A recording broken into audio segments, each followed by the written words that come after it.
Hello everyone, welcome back to Trafford Talk. Today we're going to be discussing some transfer news and also why I think David De Gea and Cristiano Ronaldo should leave the club. Firstly though, let's talk about some transfers. Rabiot talks are now officially over. He was demanding the same wage as Bruno Fernandes and Manchester United's management said that's not going to happen.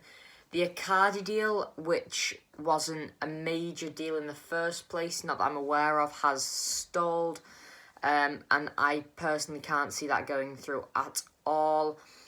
Caicedo from Brighton has apparently been contacted, although he's not expressed an interest in joining, and Brighton have not expressed an interest in letting him go. So I don't think that's very likely either. However, Caicedo is a boyhood United fan, so that could potentially be used to lure him closer to the club. Onto the big stories now. Griezemann or João Felix have both been presented as potential strikers that would be given in a swap deal between Atletico Madrid and Manchester United for Cristiano Ronaldo. That would involve either Griezemann or João Felix coming back to Old Trafford and Ronaldo and cash going to Atletico Madrid.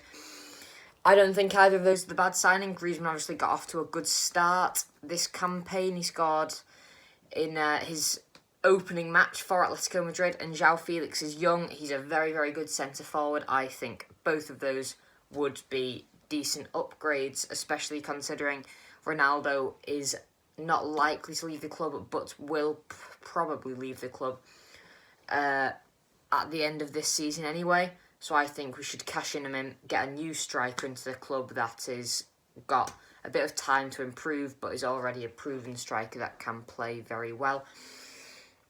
Hakim Ziyech from Chelsea and Christian Pulisic from Chelsea are both wingers Manchester United are reported to be looking at. One sec. There we go. Reported to be looking at. Reportedly interested in them. Ziyech obviously played for Ajax. I think either of those are a decent signing. Marcus Rashford obviously has been off the pace a bit. Jadon Sancho's not consistent at the minute. So I think both of those are fine signings. Christian Pulisic, I'd absolutely start over Marcus Rashford. Hakim Ziyech, I'd swap Jadon Sancho over to the left and then start over Marcus Rashford. So, I'm quite happy for both of those signings to go ahead.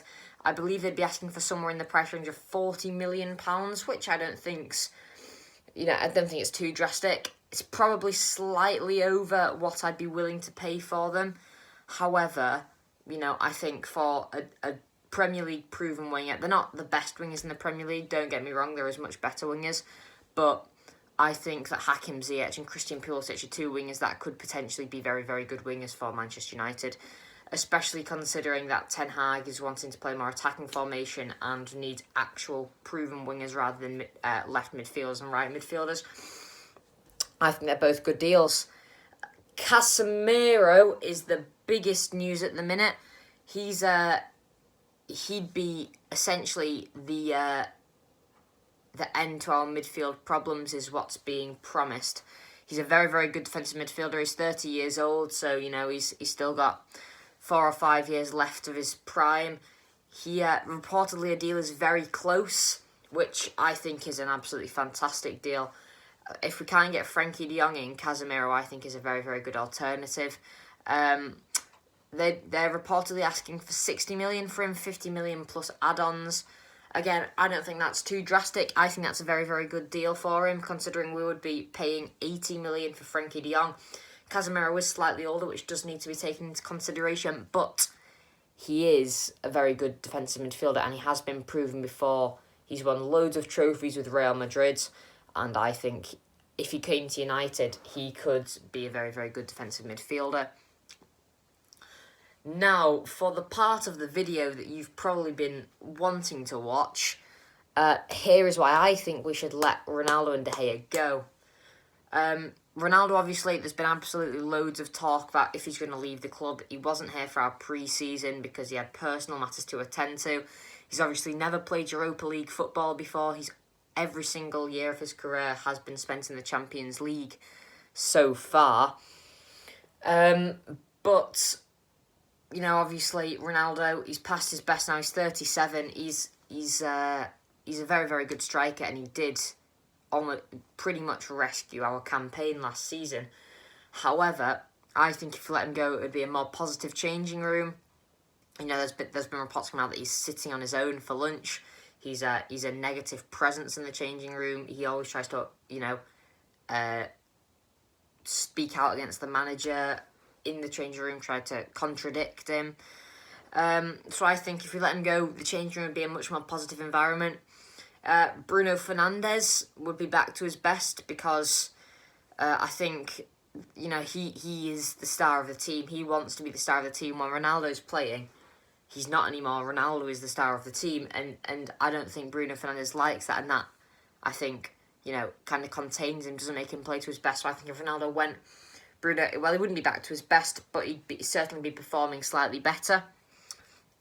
And allegedly, according to reports, if Ten Hag backs Ronaldo's move away from the club, United's management will look to sell him on or put him into a swap deal for a player. Like I said earlier, I think a Griezemann or João Felix deal would be a very good deal for the club. And De Gea, which is rather controversial because he was absolutely one of our best players last season.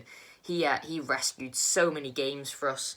He genuinely, him and Ronaldo were our two best players last season, which is controversial why I think Ronaldo and De Gea should be the two players to leave the club. But Ten Hag clearly wants to play out from the back, and David De Gea is not good enough with the ball at his feet. His distribution is average, very, very average for a Premier League goalkeeper.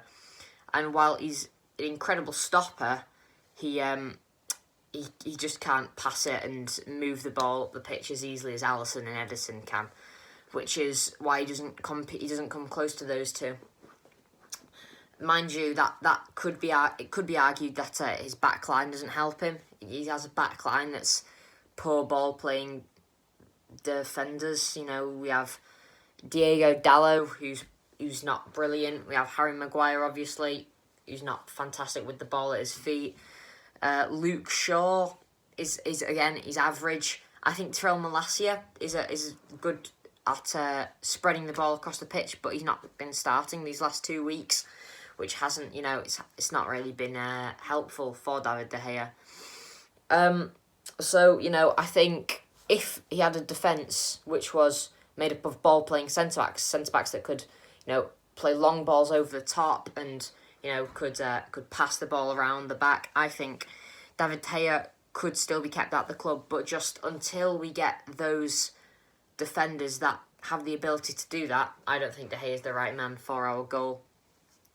Another reason I think De Gea isn't the right keeper, when you look at Manchester City and Liverpool, who are undoubtedly hands down the best two teams in the Premier League at the minute, when Pep Guardiola came to Man City, Joe Hart was the starting goalkeeper, and he was in his prime, and Pep Guardiola intentionally dropped him, and he brought in, you know, Edison the season after, and now Edison's one of the best goalkeepers in the world. When Jurgen Klopp went into Anfield, you know, Karius was in net, and he wasn't brilliant, don't get me wrong, he did need a replacement, but he had been starting for the last few managers, and Jurgen Klopp benched him, brought in Alisson, and now Alisson's one of the best goalkeepers in the world. So, you know, it has been tried and tested by the two best clubs in the Premier League to completely change a goalkeeper when a new manager comes in. And I think it could work really, really well for Erik Ten Hag if he utilises that. So, you know, let De Gea go, let Ronaldo go, bring in Casemiro, in potentially a Chelsea winger, and then, you know, I think that's a team that could do really well in the season. We wouldn't be top 4 this season, we wouldn't be top 4 straight away, but, you know, I think top 7 then would be a realistic goal for us. So, on that note, thank you very much for watching. Feel free to like and subscribe, and I hope to see you soon. Goodbye.